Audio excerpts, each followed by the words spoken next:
Ότι ανάλογα με την οπτική μας, θεωρούμε ότι υπάρχουν δύο μοντέλα.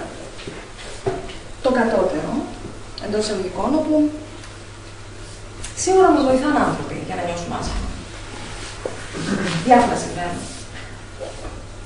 Αν εγώ βιώνω μια άσχημη κατάσταση και δεν νιώθω καλά με το οτιδήποτε μου συμβαίνει, μπορώ να σκεφτώ ότι φταίνει η γονή μου, ίσως, γιατί αυτή το προγραμμάτισα. Επίσης, μπορεί να φτάνει και οι φίλοι μου που με απέρριψαν και ίσως γι' αυτό και δεν νιώθω καλά.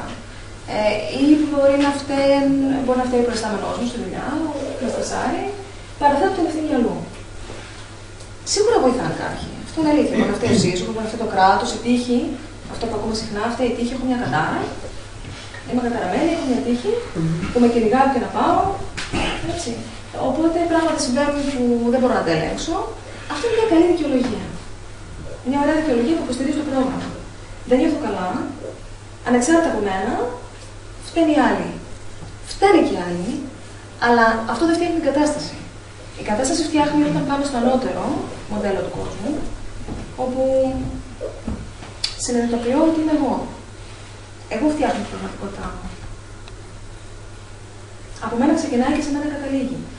Αν φτιάξω εγώ τον κόσμο μου, αν φτιάξω αυτό που είναι μέσα μου, αλλάζει ο κόσμος γύρω μου. Και συχνά φτάνει να αλλάξει ο ένας. Και σε ζευγάρια το βλέπουμε αυτό πολύ συχνά. Φτάνει να αλλάξει ο ένας, δεν χρειάζεται να αλλάξουμε όλοι. Αλλάζει ο ένας και αλλάζει η διάδρασή μας με τον κόσμο όλο γύρω μας. Αν το δούμε από αυτή την οπτική, τα πράγματα είναι τελείως διαφορετικά. Εάν δηλαδή γιατρέψουμε το εσωτερικό παιδί μέσα μας, αν το κάνουμε να ισορροπήσει, αν το κάνουμε να γελάσει, τα πράγματα είναι τελείως διαφορετικά. Αν την ευθύνη την αναλάβουμε εμείς, όχι ενοχές. Οι ενοχές είναι κακό, είναι αρνητικό συναίσθημα. Αν υπάρχει κάτι κακό, σε αυτόν τον κόσμο είναι ενοχές. Όχι ενοχές, υπευθυνότητα. Είμαι υπεύθυνος για την πραγματικότητά μου, εγώ τη δημιουργώ. Εγώ είμαι αυτός που φτιάχνει τον κόσμο. Μπορώ να πατήσω λοιπόν το escape και να φύγω από αυτό, και το κάνουμε όλοι συχνά αυτό. Και μπορώ να πάω να κάνω κάτι άλλο, αγνοώντας κατά κάποιο τρόπο το ότι μπορεί να είναι αυτό το θέμα που έχω. Οπότε μπορώ λοιπόν να πιω. Για να ξεχάσω, μπορεί να καπνίσω, μπορεί να πάω, μπορεί να δω τηλεόραση, μπορεί να ναρκωτικά, σαν τρόπος επεκφυγής, δουλειά που δεν το έγραψα, μπορεί να δουλεύω συνεχώς, ύπνος, ναι, ύπνος ώστε να ξεχαστώ, να τη σκέφτομαι, πάω να κοιμηθώ, πως είμαι στεναχωρημένη και να κοιμόμαστε, αυτό το κάνω. Λοιπόν, οτιδήποτε κάνουμε περιφερειακά, οτιδήποτε είναι ξεφεύγω από το πρόβλημα. Όταν θα γυρίσω πίσω, το πρόβλημα θα είναι πάλι εκεί. Και μάλιστα εμφανίζεται και ξαναεμφανίζεται στη χειρότερη του μορφή. Αν είναι κάτι, αν αγνοήσω κάτι και φύγω από αυτό, όταν γυρίσω το βρω και ακόμα χειρότερα. Αντί να εκφεύγουμε λοιπόν των προβλημάτων, η μοναδική λύση και ο μοναδικός τρόπος να φτάσουμε μέσα στο πρόβλημα και να το λύσουμε. Είναι ο μόνος τρόπος να εξαφανιστεί και να μην εμφανιστεί ποτέ ξανά. Και το ευχάριστο με το παρελθόν, έχω να πω, είναι ότι έχει τελειώσει. Ότι όλα έχουν τελειώσει και ότι όλα είναι μέσα στη φαντασία μας πια. Όλα είναι δημιουργήματα του νου μας. Και στο νου μας μπορούμε να επέμβουμε. Και αυτό είναι το ευχάριστο και το νέο πια, σε αντίθεση με παλιότερα. Ότι μπορούμε να επέμβουμε στο νου μας και μπορούμε αυτές τις αναμνήσεις που πια είναι πραγματικά δημιουργήματά μας, αντί να τις συντηρούμε και αντί να υποφεύγουμε, μπορούμε να κάνουμε κάτι άλλο και να τις χειριστούμε με κάποιο τρόπο. Να πάρουμε δηλαδή εμείς τον έλεγχο. Με αυτόν τον τρόπο να πλαισιώνουμε κιόλας και τα συστήματα απαιτήσεων.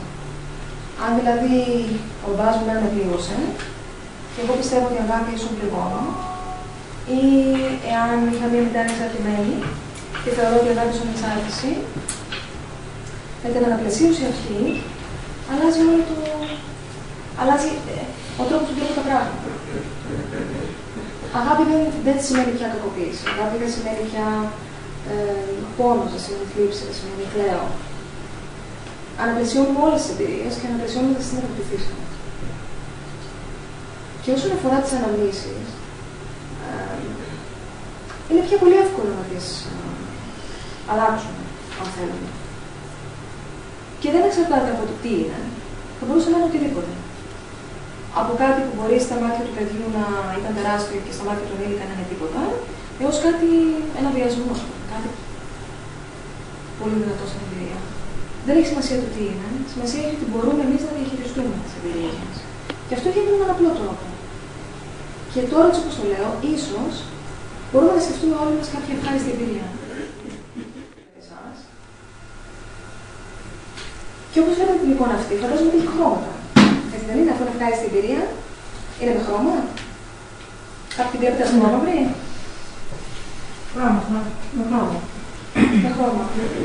Αν φανταστούμε με τα μάτια του νου, ότι αυτή η εικόνα έτσι όπως είναι χρωματιστή, όσοι βλέπετε τον εαυτό σας μέσα στην εικόνα και δεν βλέπετε μέσα από τα μάτια σας, δοκιμάστε το εξής, γιατί δικός μας είναι ο νους και εμείς έχουμε τον έλεγχο αν θέλουμε. Όσοι βλέπετε τον εαυτό σας, μπείτε μέσα στο σώμα σας. Και δείτε μέσα από τα μάτια σας, σαν να βλέπετε τώρα, σαν να βιώνετε τώρα αυτή τη στιγμή. Και δείτε μέσα από τα μάτια σας, ακούστε μέσα από τα αυτιά σας, και νιώστε όλα τα συναισθήματα που έχει αυτή η εμπειρία. Και είναι όμορφα συναισθήματα. Γιατί είναι όμορφη εμπειρία, έτσι δεν είναι?